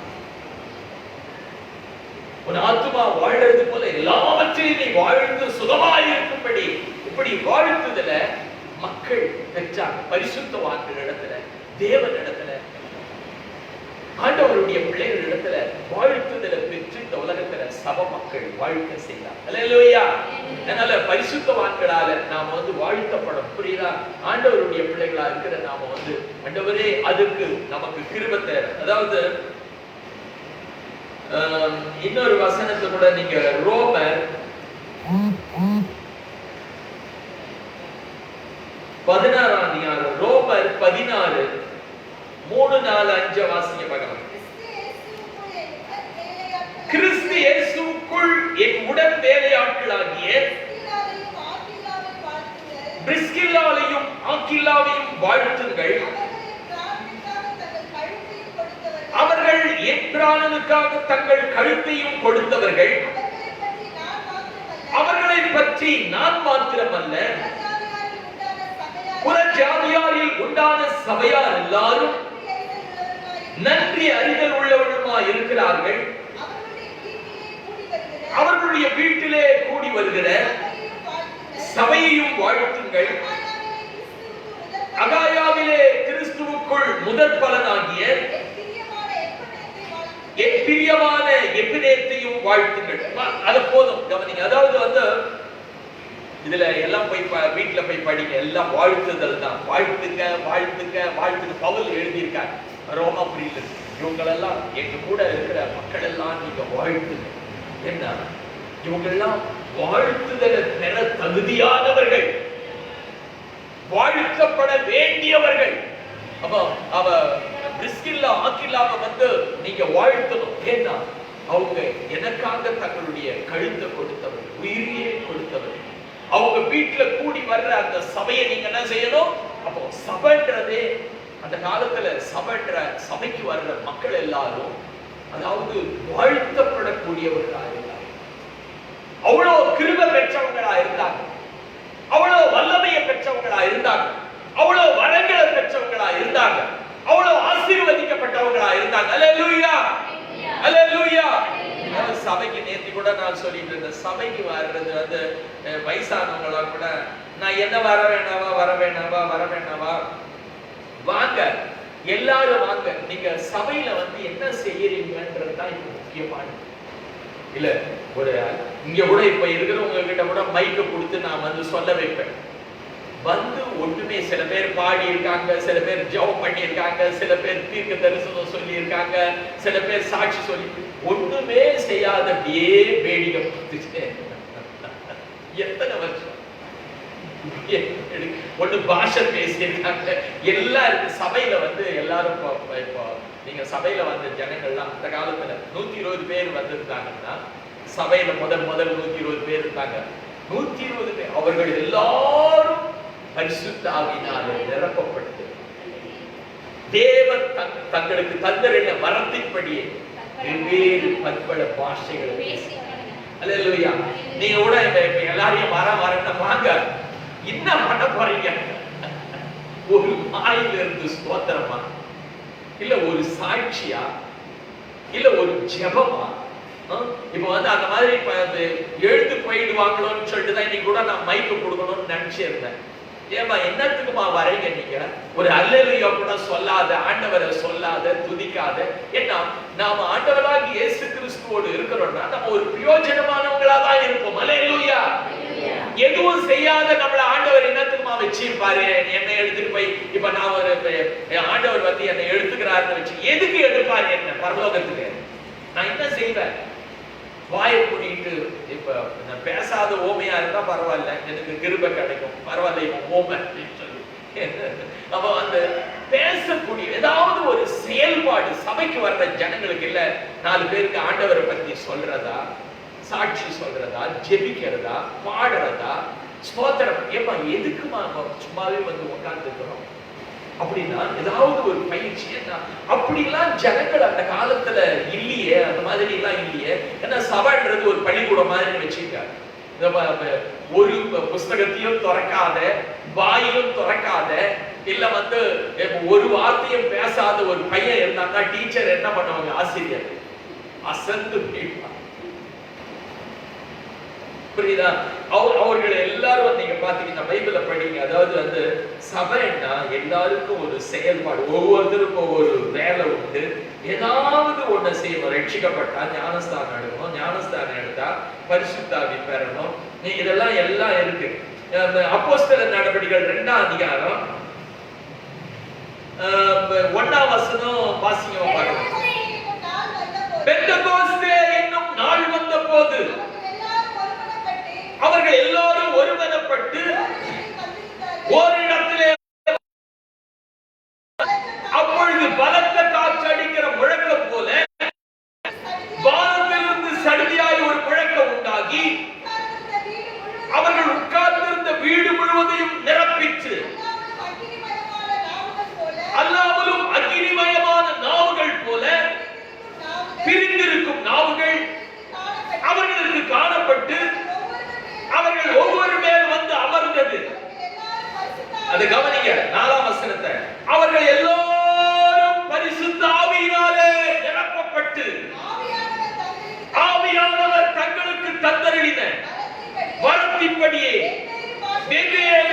பாஷையிலே பேசத் தொடங்கினார்கள். அல்லேலூயா. இதை போய் படிங்க வீட்டுல போய், புரியுதா? அவர்கள் எல்லாரும் 120 பேர் இருக்கிறாங்கன்னு வச்சுக்க.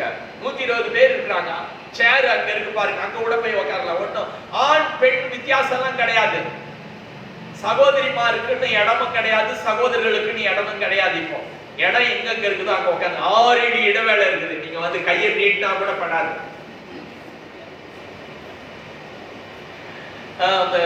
அவங்க எல்லாரும் அப்படின்னா ஒரு சபைக்கு வந்தா எல்லாரும் படிக்கிற பிள்ளை, புரியுதா? ஆவாவது ஈயாவது எதையாவது ஒண்ணு ABC எதுனாவோ சபைக்கு வந்தா எல்லாரும் மனம் திரும்பணும், எல்லாரும் கர்த்தராகிய இயேசு கிறிஸ்துவை விசுவாசிக்கணும், எல்லாரும் ஞானஸ்தானம் பெறணும், எல்லாரும் பரிசுத்த ஆவியை பெறணும், அது வரங்களை பெறணும், ஏதாவது. அப்ப எல்லாரும் நற்கிரிகளை நாம என்ன செய்யணும், சாட்சி கொடுக்கணும், மற்ற எல்லா காரியம் ஜெபிக்கணும், இல்ல ஸ்தோத்திரம் ஒரு அல்லேலூயாவது சொல்லணும். யாராவது இந்த சபையில வந்து சொல்றவங்க சொல்லாதீங்க. இதுவரைக்கும் சொல்லாதவங்க கையை உயர்த்தி ஒரு அல்லேலூயா சொல்லுங்க பார்க்கலாம். இதுவரைக்கும் சொல்லாதவங்க, வாயை திறந்து சொல்லாதவங்க யாராவது சொல்லுங்க பார்க்கலாம். உங்க சத்தத்தை யாரும் கேட்டிருக்கிறாங்களா? ஏதாவது ஒன்று பேசி இருக்கீங்களா? சாட்சி சொல்லி இருக்கீங்களா? ஆண்டவர் இதை செய்தாருன்னு, உங்களுக்கு சுகம் கிடைச்சது, வேலை கிடைச்சது, பல நன்மைகள் கிடைச்சதுன்னு அது சொல்லி இருக்கீங்களா? இல்ல உங்க பாவத்தை மன்னிச்சிருக்காரு அதை சொல்லி இருக்கீங்களா? ரட்சிக்கப்பட்ட அப்போ நம்ம ஒன்றுமே செய்ய. சில பேர் வந்து பாட்டிங்கெல்லாம் நான் வர மாட்டேன், என்னப்பா பண்ண போறேன், நான் வரேன். இல்ல நீங்க ஆண்டவர் வந்தா கூட நான் வரேன் ஆண்டவரே என்னையும் எடுத்துங்க. நான் என்னன்னா சொல்லுவாரு அவருக்குள்ள பார்த்து, என்னமா பண்ண போற என் கூட வந்து, என் ராஜ்யத்துல வந்து நீ என்ன பண்ண போற, நான் ஆள போறேன், உனக்கு என்ன பதவி கொடுக்கலாம், நீ என்ன செய்வ, என்ன பத்தி சொல்லுவியா, இல்ல என் சத்தியங்களை சொல்லுவியா, சாட்சி கொடுப்பியா? அப்படி ஒரு பயிற்சி தான் இங்க நடக்கிறது சபைன்னு சொல்றது. அல்லேலூயா. அதாவது கர்த்தராகிய இயேசு கிறிஸ்து நம்ம ஏற்றுக்கொள்ற விதத்துல நம்ம நடக்கணும், புரியுதா? அப்போ அதற்காக தான் நாம வந்து ரட்சிக்கப்படணும், ஞானஸ்தானம் எடுக்கணும், பரிசுத்த ஆவி பெறணும், ஆண்டவரை குறித்து நம்ம சாட்சி கொடுக்கணும்.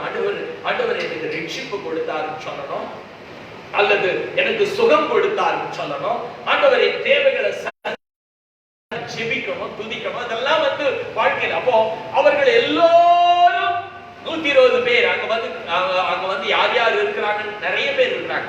வாலிபர் இருக்கிறாங்க, வயோதிபர் இருக்கிறாங்க, எல்லாரும் இருக்கிறாங்க. 120 பேர் இருக்கிறாங்க.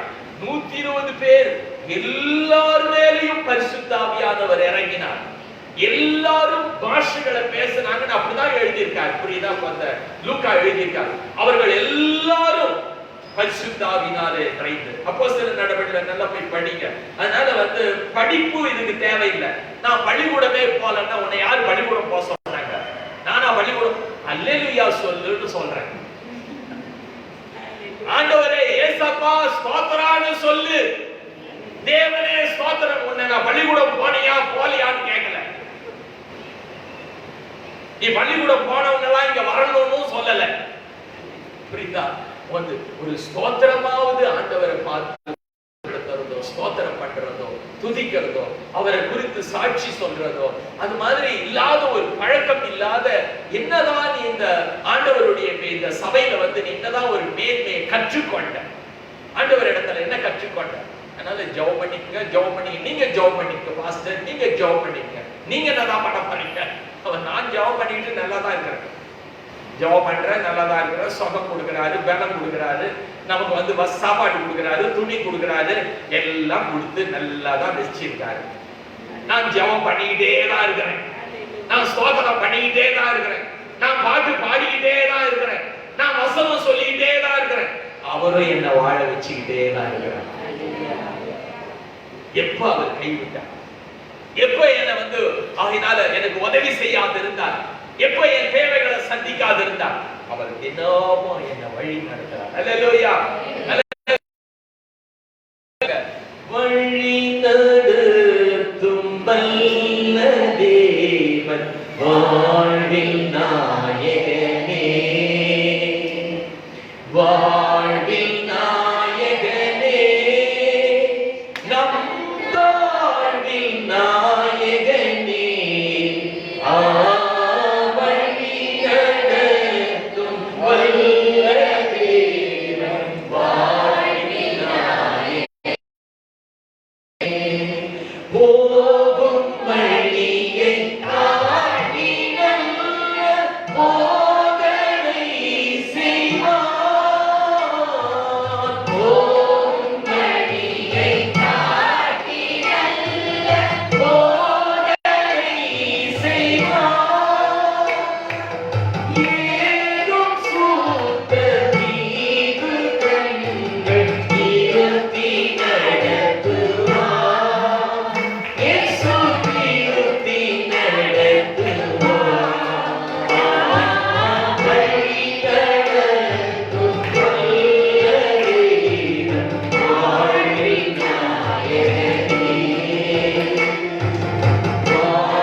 நான் யாரும் இல்லாத அனாதை அல்ல.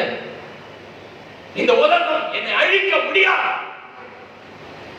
நீங்கள் என்னை கொன்று மண்ணோடு என்னை புதைக்க முடியாது. எனக்கு இந்த பரலோகத்தில் எனக்கு ஒரு தகப்பன் இருக்கிறார். அவர் கூப்பிட்டார் சிலுவையில் இருந்து. யாரும் இல்லைன்னு நினைச்சிடாதீங்கயா, நீங்க யாரும் இல்லைன்னு எனக்கு நினைக்காதீங்க. என் தேவனே, என் தேவனே, ஏன் என்னை கைவிட்டீர்னு சொல்லி எனக்கு ஒரு தகப்பன் உண்டு. எனக்கு ஒரு தேவன் பரலோகத்தில் உண்டு. அதனுடைய விளைவுதான் உயிர் தெழுதல். அதனுடைய விளைவுதான் இன்னைக்கு கர்த்தராகிய இயேசுவை ஆயிரமான லட்சமான ஜனங்கள் எங்க ஆண்டவராகிய இயேசுன்னு அவரை பின்பற்றி நடக்கிறாங்க. அல்லேலூயா. இயேசு அனாதை இல்லையா? நீ அனாதை இல்லை. அப்ப நீ சொல்லணும், எனக்கு கர்த்தர் இருக்கிறார். கர்த்தர் என் மேய்ப்பராய் இருக்கிறார். என் மீட்பர் உயிரோடு இருக்கிறார்.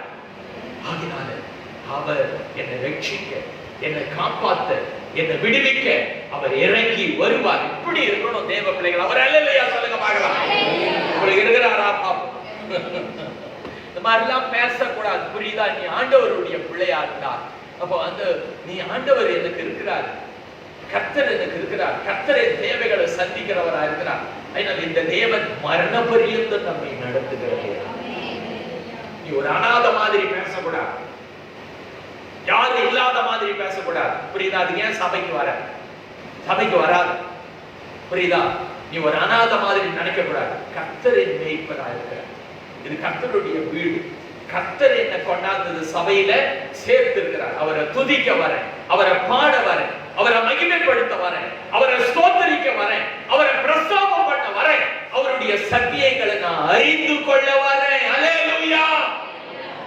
அப்படி ஒரு வாழ்க்கை நீ செய்தீனா கர்த்தர் வாழ்க்கையில கிருபை அளிப்பார். கிருபை பெற்றேனா வாழ்த்துதலை நீ பெற்றுக்கொள்ள அநேகருக்கு நீ ஆசீர்வாதமா உன்னை பார்த்து நல்லா இருக்கணும், நீங்க நல்லா இருக்கணும், சகோதரி நீங்க நல்லா இருக்கணும், சகோதரா நீங்க நல்லா இருக்கணும். ஏன்னா நீங்க தேவனிடத்துல கிருபை பெற்றவங்கன்னு சொல்லி நீங்க உன் ஆத்துமா வாழ்கிறது போல நீ எல்லாவற்றிலும் வாழ்ந்து சுகமாயிருக்கும்படி வேண்டுகிற நீ நல்லா வாழணும்.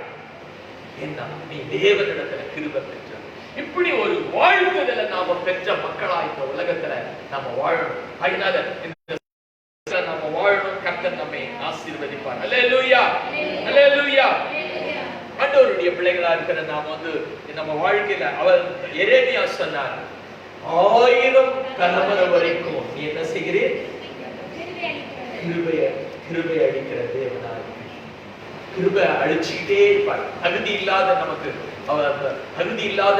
அவர் தகுதிப்படுத்திக்கிட்டே இருப்பார். உனக்கு தகுதி இல்லை, இவனுக்கு தகுதி இல்லை, பாருங்க தகுதி இல்லை, ஆனா இவ்வளவு வருமானம் வரும், தகுதி இல்லை, இந்த வாழ்க்கை செய்யறான், தகுதி இல்லை, இவன் ஆரோக்கியமா இருக்கிறான், தகுதி இல்லை, ஆனாலும் இப்படிப்பட்ட நிலையில கர்த்தர் அவனை வச்சிருக்கிறார். அதான் நமக்கு கிருபை. அல்லேலூயா. எல்லாம் இவனுக்கு இருக்குதுன்னா அது கிருபை கிடையாது, புரியுதா? எல்லாம் இருக்கிறவனுக்கு எது கிருபை? அப்போ தகுதி இல்லாதவங்க எல்லாம் நல்ல ஆசீர்வாதங்களை, சந்தோஷத்தை, சமாதானத்தை, வாழ்க்கையில முன்னேற்றத்தை எல்லாம் அனுபவிக்கிறவங்க தான் கிருபை பெற்றவர்கள். அல்லேலூயா. அடிமை தாழ்மையோடு கிருபை அளித்திருக்கிறார். 2 கொரிந்தியர் 12, 7, 8, 9 வாசிக்கமா பார்க்கலாம்.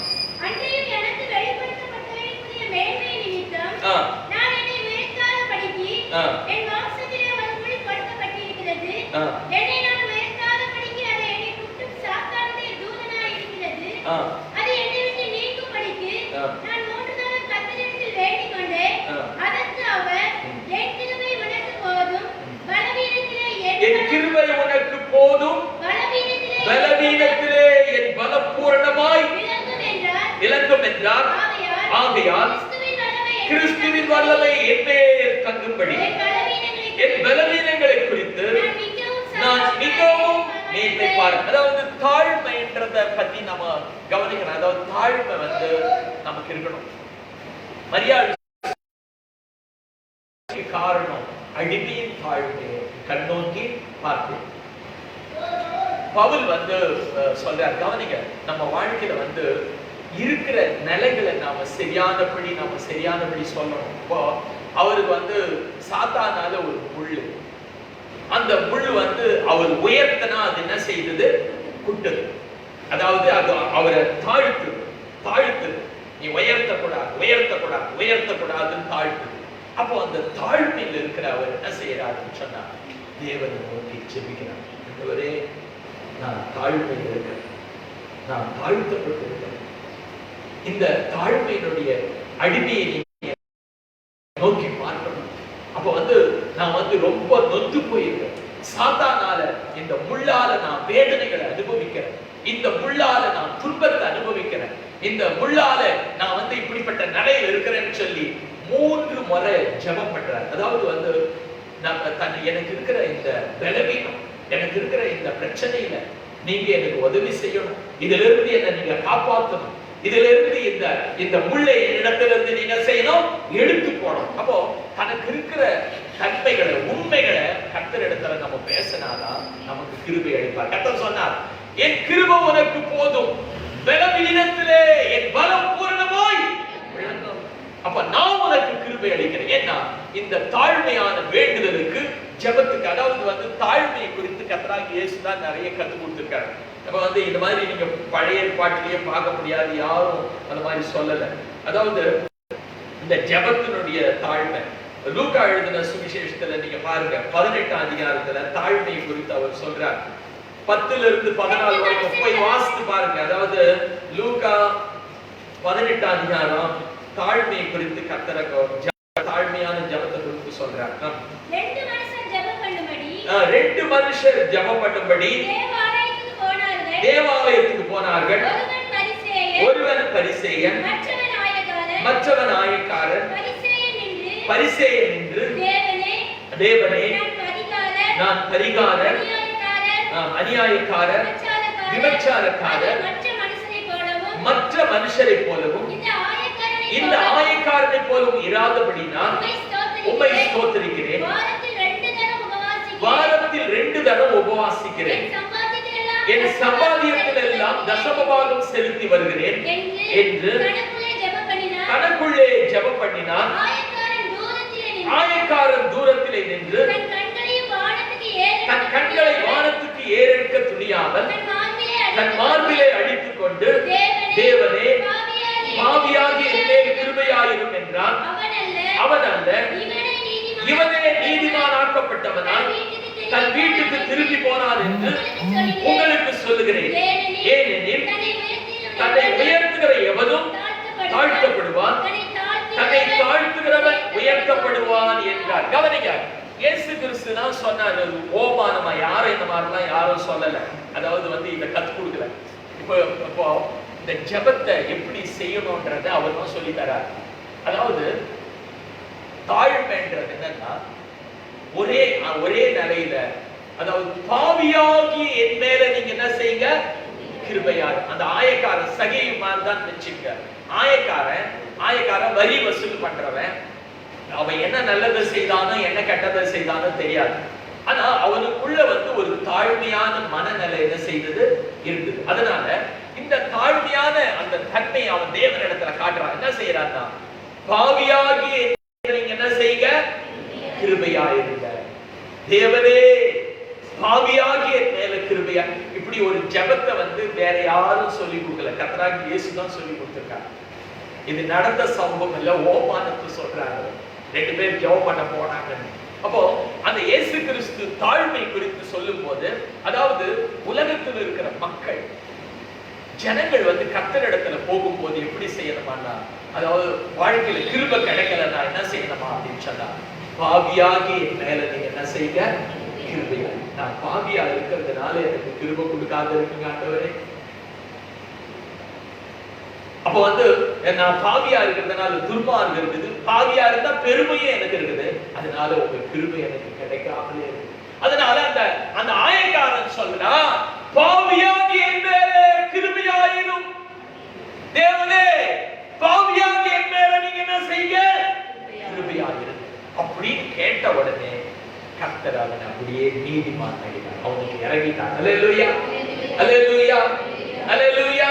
கிருபை பெற்றான். நம்முடைய வாழ்க்கையில கூட சபைக்கு வர்றது, சத்தியங்களை கேட்கறது, கூட்டங்கள்ல நம்ம இருக்கிறது எல்லாம் நல்லதுதான். உன் வாழ்க்கை எப்படி இருக்குதுன்னு பேச்சு நடக்க, வீட்டுல என்ன பேசுற, என்ன சிந்திக்கிற, எப்படி வாழ்ற, அதனால உனக்கு கிருபை தேவை.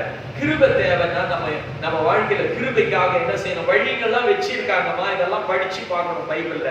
அதாவது நீ அடிக்கடிக்கு கிருபை பெற்றுக்கொள்ளலாம், அடிக்கடிக்கு ஆண்டவரிடத்துல நீ ஜெபிக்கலாம். கர்த்தர் இடத்துல உன்னுடைய மீறுதல் அப்படியே வச்சுட்டு இருக்க கூடாது, அறிக்கை செய்யணும். இந்த கர்த்தர் சொல்லி கொடுத்திருக்கார். நீ துர்மார்க்கமா பேசுற, பெருமையா பேசுற அப்படின்னா எல்லாம் பாவம் செய்ய. அப்போ நீ கர்த்தர் இடத்துல இயேசு கிறிஸ்து சொல்லியிருக்காரு, பாவியாகி என் மேல நீங்க என்ன செய்யுங்க, தேவனே கிருபையாயிரும்னு சொன்னா போதும். அப்போஸ்தலர்கள் சொல்லி கொடுக்குறாங்க பாருங்க இன்னொரு வழிமுறை. இத கூட போய் நீங்க செய்து பார்க்கலாம். 1 யோவான் 1ஆம் அதிகாரம் 7, 8, 9 வாசிக்கமா.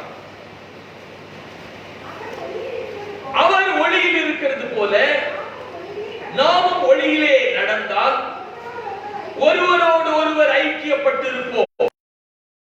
அவருடைய குமாரனாகிய இயேசு கிறிஸ்துவின் ரத்தம் சகல பாவங்களை நீக்கி நம்மை சுத்திகரிக்கும்.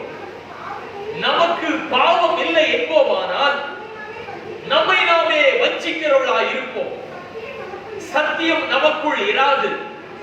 நம்முடைய பாவங்களை நாம் அறிக்கையிட்டால் பாவங்களை நமக்கு மன்னித்து எல்லா அநியாயத்தை நீக்கி நம்மை சுத்திகரிப்பதற்கு அவர் உண்மையும் நீதியும் உள்ளவராய் இருக்கிறார். அல்லேலூயா. நம்ம பாவங்களை அறிக்கை செய்யணும். எப்படிமா செய்யலாம்? பாவங்களை அறிக்கை செய்யலாம். என்னென்ன கணக்கு போடலாமா? என்ன பாவம்? பொய் பேசணும், அப்புறம் பெருமையா பேசணும், ஆணவமா இருந்தோம், இப்படி செய்தோம் அப்படி செய்தோம் அப்படிலாம் சொல்றதை காட்டலாம். நீ இந்த வழியை நீ சொல்லலாம். என்ன சொல்லலாம்? தேவனே பாவியாகி என் மேல நீ என்ன செய்தியோ எல்லாத்தையும் யோசித்து பண்றதை காட்டில ஒன்னா சேர்த்து அப்படியே போட்டு என்ன செய்யலாம்? அதுல பாவம் இருக்குது. நீ செய்ததுல, பேசுனதுல, பார்த்ததுல, நினைச்சதுல, சிந்திச்சதுல பாவம் இருக்குதுன்னா பாவியாகி என் மேல நீங்க கிருபையா இருக்குன்னு சொன்னாங்க. நம்முடைய எல்லா அநியாயத்தை நீக்கி நம்மை சுத்திகரிப்பதற்கு அவர் உண்மையும் நீதி உள்ளவராக. அல்லேலூயா, அல்லேலூயா. அப்போ கர்த்தர் என்ன செய்வார்? இயேசு கிறிஸ்துவின் ரத்தம் சகல பாவங்களை நீக்கி நம்ம சுத்திகரிக்கும். உனக்கு பாவம் உண்டுன்னு உனக்கு தெரியும், பாவம் இல்லைன்னு நம்ம சொல்லக்கூடாது. பாவம் இருக்கு, நினைக்கிறதுல, பார்க்கறதுல, செய்யறதுல, சிந்திக்கிறதுல எல்லாம் இருக்கு. ஆனா இதை ஒன்று சேர்த்து என்ன செய்யணும்னு சொன்னா, அப்போ பாவம் நம்ம இடத்துல இருக்கிறதுனால நம்ம ஒன்றை செய்தாலும் ஒவ்வொரு செய்தாலும் ஆண்டவரே பாவியாகி என் மேல பாவங்களை நம்ம அறிக்கை செய்வோமானா அவர் நமக்கு இறங்கி அவர் நம்ம சுத்திகரிப்பதற்கு அவர் உண்மையும் நீதி உள்ளவர். அதனால தாழ்மை உள்ளவர்களுக்கு தேவன் கிருபை அளிக்கிறார். நம்ம வாழ்த்துதல் பெற்ற மக்களா நாம் இருக்கணும். மரியாதை பார்த்து தேவதூதர் சொன்னார், கிருபை பெற்றவளே நீ வாழ், நீ தேவனிடத்துல கிருபை பெற்றிருக்கிறார் அப்படின்னு சொல்லி அவர் சொன்னார். அடிமையின் தாழ்மையை கண்ணோக்கி பார்த்து நான் வாழ்க்கையில உங்களுக்கு முன்னாடி நான் எவ்வளவு அடிமைத்தனமா இருக்கிறேன், உங்களுக்கு நான் அடிமையா இருக்கேன். இப்ப நம்ம தேவனுக்கு அடிமையா இருக்கிறதுனால நமக்கு கிருபை கிடைக்கும். அல்லேலூயா, அல்லேலூயா. தேவ கிருபை என்றும் உள்ளதே, அவர் கிருபை என்றும் உள்ளதே, அவரை போற்றி பாடி அல்லேலூயா என்றார் மரிப்போ, அவரை போற்றி துதித்து பாடி அல்லேலூயா என்றார் மரிப்போ. தேவ கிருபை என்றும் உள்ளதே, அவர் கிருபை என்றும் உள்ளதே, அவரை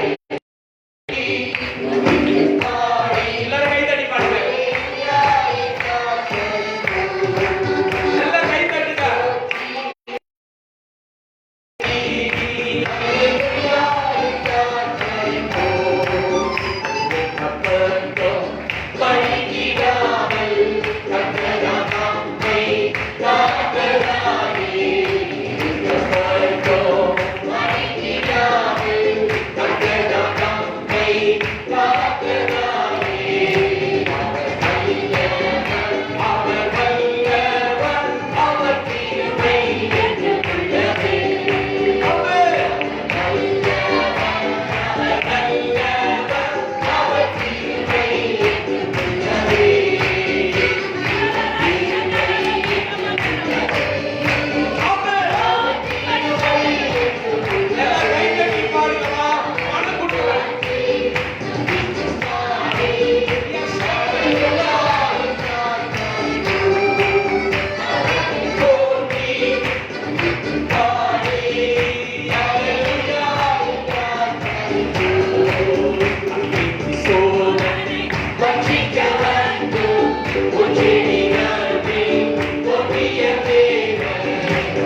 வேண்டுகிறேன். அதனால நாம் வாழ்த்தப்பட வேண்டியவங்க, வாழ்த்துதல பெற்ற ஜனங்க, கிருபை பெற்றவங்களா இந்த உலகத்துல வாழ்ந்து முடிச்சுட்டு போகணும். புரியுதா? அதற்கு தாழ்வுதான் முக்கியம். ஆண்டவரே, ஆவியா இருந்தா ஆண்டவரே, நான் கிருபை பெற்றவனா இந்த உலகத்துல, கிருபை பெற்றவனா இந்த உலகத்துல வாழ்ந்து. கிருபைக்காக யாராவது வாஞ்ச இருந்தா சுருக்கமா ஜெபம் பண்ணுங்க. ஆண்டவருடைய கிருபை அல்லது கிருபை உனக்கு கிடைச்சிருந்தா ஸ்தோத்திரம் பண்ணி ஆண்டவரே, ஸ்தோத்திரிக்கிறோம், நன்றியோடு ஸ்தோத்திரிக்கிறோம். நம்ம மகிழ்ச்சியின் காலை வேளைக்காய் நன்றியோடு ஸ்தோத்திரிக்கிறோம். நீர் அளித்த கிருபைக்காய் உமக்கு கோடி கோடி ஸ்தோத்திரம் ஆண்டவரே. அப்பா, கிருபையினாலே நீர் எங்களை நடத்துனி, கிருபையினாலே எங்களை வாழ வைத்திருக்கிறேன், கிருபையினாலே எங்களை பலப்படுத்தி இருக்கிறேன், கிருபையினாலே எங்களை வாழ வைத்திருக்கிறேன். உமக்காக வாழ, உம்மை நேசிக்க, உம்முடைய கட்டளைகளை கற்பனைகளை கைக்கொள்ள தேவரீர் நீர் அளித்த கிருபைக்காய் ஸ்தோத்திரிக்கிறோம். ஆமாண்டவரே, சத்திய சபைக்காய் ஸ்தோத்திரிக்கிறோம், உடைய கருக்காய் ஸ்தோத்திரிக்கிறோம், உடைய சத்தியங்களுக்காய், உடைய பரிசுத்த ஆவியானவருடைய வெளிப்பாடுகளுக்காய் ஸ்தோத்திரிக்கிறோம், ஸ்தோத்திரிக்கிறோம் ஆண்டவரே. எல்லா சூழ்நிலையிலும் நீர் எங்களுக்கு கிருபை அளித்தீரப்பா. உடைய கிருபைக்கு நன்றி ஆண்டவரே. நன்றியோடு ஸ்தோத்திரிக்கிறோம். எங்களை முற்றிலுமாய் தாழ்த்துகிறோம் ஆண்டவரே. உடைய வருகை மட்டும் உடைய கிருபை பெற்றவர்களாய் உடைய மகிமையிலே, உடைய மறுரூபத்திலே நாங்கள் காணப்படணும் ஆண்டவரே. அந்த நித்திய ஜீவனை சுதந்திரித்துக் கொள்ளும்படியாய் நீர் எங்களுக்கு கிருபை அளித்திருக்கிறீர். நன்றி சொல்லுகிறோம், தாழ்த்துகிறோம், அர்ப்பணிக்கிறோம்.